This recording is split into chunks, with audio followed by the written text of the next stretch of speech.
ઘણા એવા કેસીસ પણ આવતા હશે કે જેની અંદર કોઈએ સુસાઇડ કર્યું હોય કે ફેમિલીની અંદર ના કીધું હોય ને કોઈ બોડી લઈને આવી ગયું હોય, તો એ બધા ટાઈમ દરમિયાન તમે કેવી રીતે લોકોને વાત કરો છો કે આ સોશિયલ મીડિયાના આવ્યા પછી સુસાઇડના કેસમાં કોઈ વધારો જોવા મળ્યો એવું કંઈ ખરું?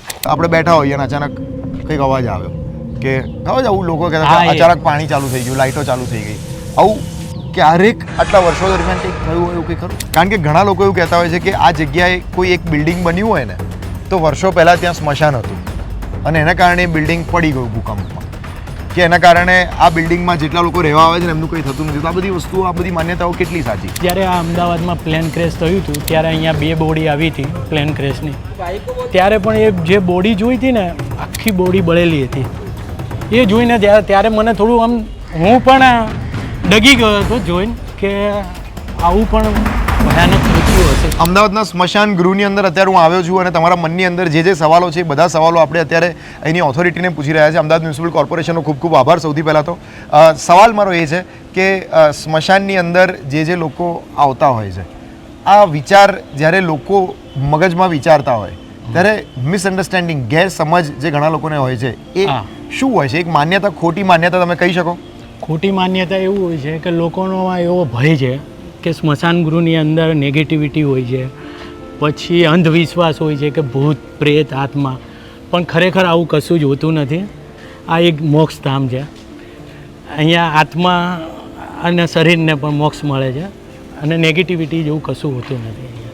તમે આપણે જ્યારે વાત કરતા ત્યારે બહુ ઇન્ટરેસ્ટિંગ તમે વાત કરી હતી હમણાં 10 મિનિટ પહેલાં કે લોકો ઘરે કોઈકની ડેથ, હા, એટલે એ ઘરને તમે સ્મશાન તો નથી કહેતા ને? હા, આ તો શરીરને ખાલી એક સ્થાન બનાવ્યું છે બાળવા માટે અને મોક્ષ આપવા માટેનું. બાકી કોઈ પણ વ્યક્તિ હોય એનું ઘરે ડેથ થઈ તો તમે શું એને સ્મશાન સમજશો? એ ઘર છોડીને જતા રહેવાના છીએ આપણે. જ્યારે તમે ઘરે જાઓ રાત્રે ત્યારે, કારણ કે આખા દિવસ દરમિયાન તમને ક્યાંક ને ક્યાંક એવું લાગતું હોય કે આ વસ્તુ ખોટી થઈ છે દિવસ દરમિયાન લોકોના ફેમિલીની અંદર. હા, તો એ જે બધા લોકોની અંદર ક્યાંક ને ક્યાંક નેગેટિવિટી તો હોય જ, કારણ કે પોતાના કુટુંબની અંદર અવસાન થયું હોય, ખોટી વસ્તુ થઈ હોય, તો તમે એ ઘરે જાઓ તો તમારા મનની અંદર પોઝિટિવિટી કઈ રીતે તમે લાવો છો? હવે એમાં ઘણી વાર એવું થાય કે નાના બાળકોનું મૃત્યુ થયું હોય, પછી કોઈ એક્સિડન્ટ કેસમાં પોતાનો યંગ દીકરો થઈ ગયો હોય, ત્યારે ઘણીવાર દુઃખ પહોંચે. પણ પછી પોઝિટિવિટી લાવવા માટે એવું વિચાર કરું કે આ બધું ભગવાનના હાથમાં જ છે. મારવા કે તારવા બધું ઈશ્વરના હાથમાં છે. આપણે તો બસ ખાલી એક ચિઠ્ઠીના ચાકર છીએ એવો વિચાર કરી અને વિચારને મારી નાખીએ કે હવે આ જે છે એ બધું કુદરત કરવાવાળો છે. ભૂત પ્રેતની તમે વાત બહુ ઇન્ટરેસ્ટિંગ કરી કે ભૂત પ્રેત જેવું કંઈ નથી હોતું ને, તો એ પણ લોકોના મગજમાં ગેરસમજ હોય છે. આ એક અંધશ્રદ્ધા છે કે સ્મશાનની અંદર ભૂત પ્રેત આત્મા, આ બધું એક નેગેટિવિટી છે. એવું કશું હોતું નથી. હું 8 વર્ષથી અહીંયા કોર્પોરેશન મહાનગરપાલિકામાં સ્મશાન ગૃહમાં જ ફરજ બજાવું છું. ઘણા બધા સ્મશાનમાં ફર્યો.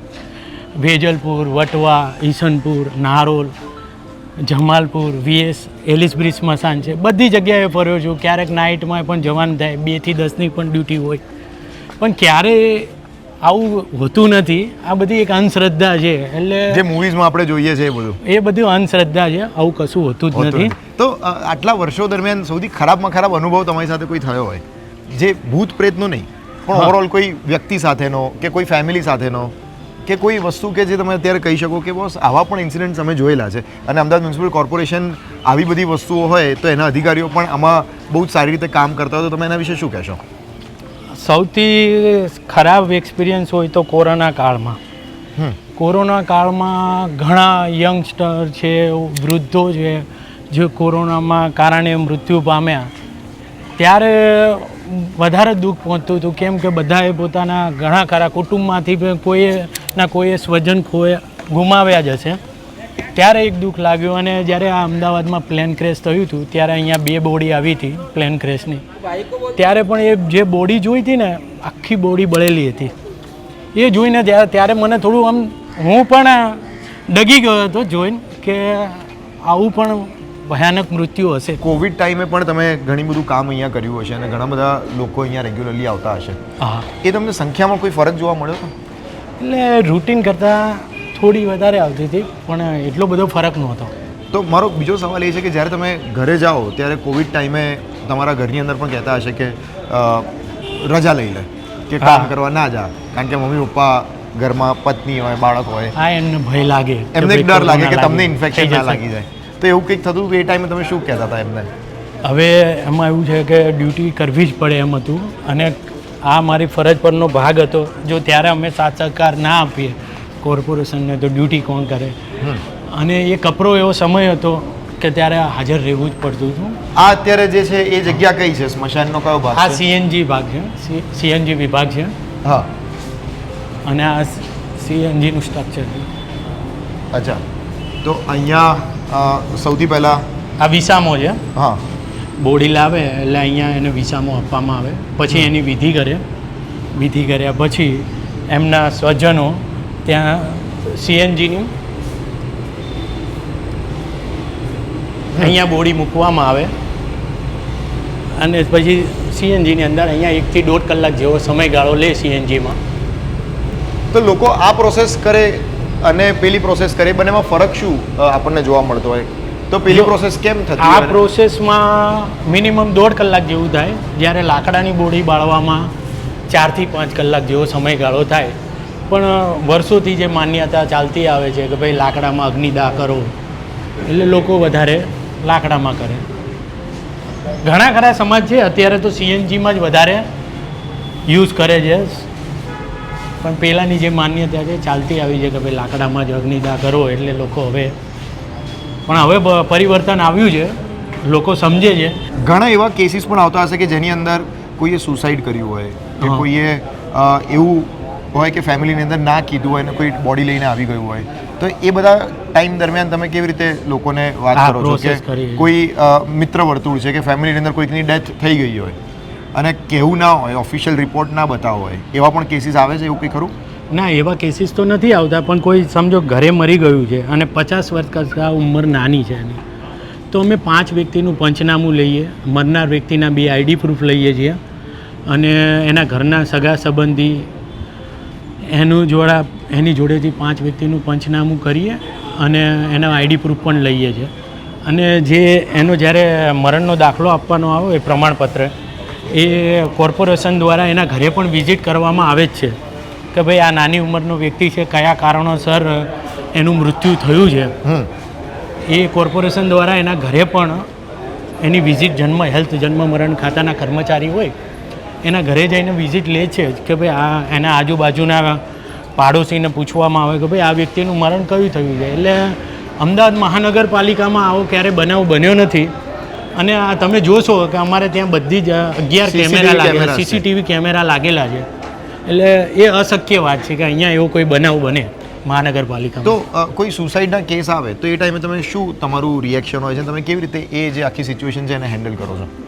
હવે સુસાઇડનો કેસ તો ઘણા એવા હોય છે કે નાની ઉંમરમાં મરી જાય છે ઘરે સુસાઇડ કરીને, ત્યારે દુઃખ તો પહોંચે, કેમ કે એના સ્વજનોને સૌથી વધારે આઘાત લાગ્યો હોય છે, કેમ કે નાની ઉંમરમાં એનું બાળક કોઈ બેસ્યું હોય. એટલે પણ અમે તો શું વધારે કુદરતનો હાથમાં છે. તો એ સમયે કોઈ એવું કંઈક ફ્રોડ કરવાનો ટ્રાય કર્યો કે એવું કંઈ ખરું? ના, આજ દિન સુધી એવો બનાવ બન્યો નથી કે ક્યારે મહાનગરપાલિકામાં કે એવો કેસ બન્યો. હું તો ઘણા સ્મશાનમાં ફરીને આવ્યો છું, ઘણી જગ્યાએ ફરજ ડ્યુટી મેન મારી બજાવી છે, પણ ક્યારે એવો બનાવ બન્યો નથી કે ક્યારે કોર્પોરેશનમાં ફ્રોડ કર્યો હોય અથવા તો સુસાઇડ ઘરે કર્યું હોય ને મહાનગરપાલિકાને ખબર ના પડી હોય. આ સોશિયલ મીડિયાના આવ્યા પછી સુસાઇડના કેસમાં કોઈ વધારો જોવા મળ્યો એવું કંઈ ખરું? ના, સુસાઇડનો કેસ તો ભાગ્યે 2-3 મહિને એક આધો કેસ આવે, બાકી વધારો જોવા મળ્યો નથી. લોકોનું સાથે સાથે એવું પણ માનવું છે કે સ્મશાનની અંદર કામ કરનાર લોકો જે હોય છે એ લોકોને બિરદાવવા પણ એટલા જ જરૂરી હોય છે. તમે અહીંયા જે લોકો કામ કરે છે એમના વિશે શું કહેશો? કોણ કોણ હોય છે અહીંયા? આખી પ્રોસેસ શું હોય છે? સાહેબ, અહીંયા જો 3 વિભાગમાં વેચાયેલું છે સ્મશાન ગૃહ. એક તો લાકડાનું જે આવે છે, આ સ્ટ્રક્ચર તમને દેખાય છે, અહીંયા લાકડામાં બોડી જગાવવામાં આવે છે. પછી સીએનજી વિભાગ, ત્યાં સીએનજીમાં બોડી બાળવામાં આવે છે. અને તમે આ જે ઊભા રહ્યા છે, આપણે આ જે દેખાઈ રહ્યો છે એરિયા, એ દફન વિધિ છે. અહીંયા ઘણા ખરા લોકો, બાળકો છે નાના, અથવા તો કોઈ પરંપરા અનુસંધાને દફન નહીં કરતા હોય છે ઘણા લોકો. અમુક સાધુ સંતો આવતા હોય તો એની સમાધિ માટે. કોઈ વખત એવું થયું છે કે અહીંયા કોઈ આવીને ડાયરેક્ટ આગ લગાડીને જતા રહે? ના, કે એ બનાવ. દફનાઈને જતા રહે, કે જેની જાણ કોર્પોરેશનને થઈ જ ના હોય એવા કોઈ કેસ ખરા? એવો બનાવ બને જ નહીં સાહેબ. એનું કારણ? એનું કારણ તો અહીંયા લાકડા મજૂર બે એ અહીંયા હાજર હોય છે. એક તો પેલા નોંધણીદાર હોય છે, સિક્યુરિટી હોય છે, 3 પાલીમાં સિક્યુરિટી હોય છે, પછી સફાઈ કામદાર હોય છે, 2 સફાઈ કામદાર હોય.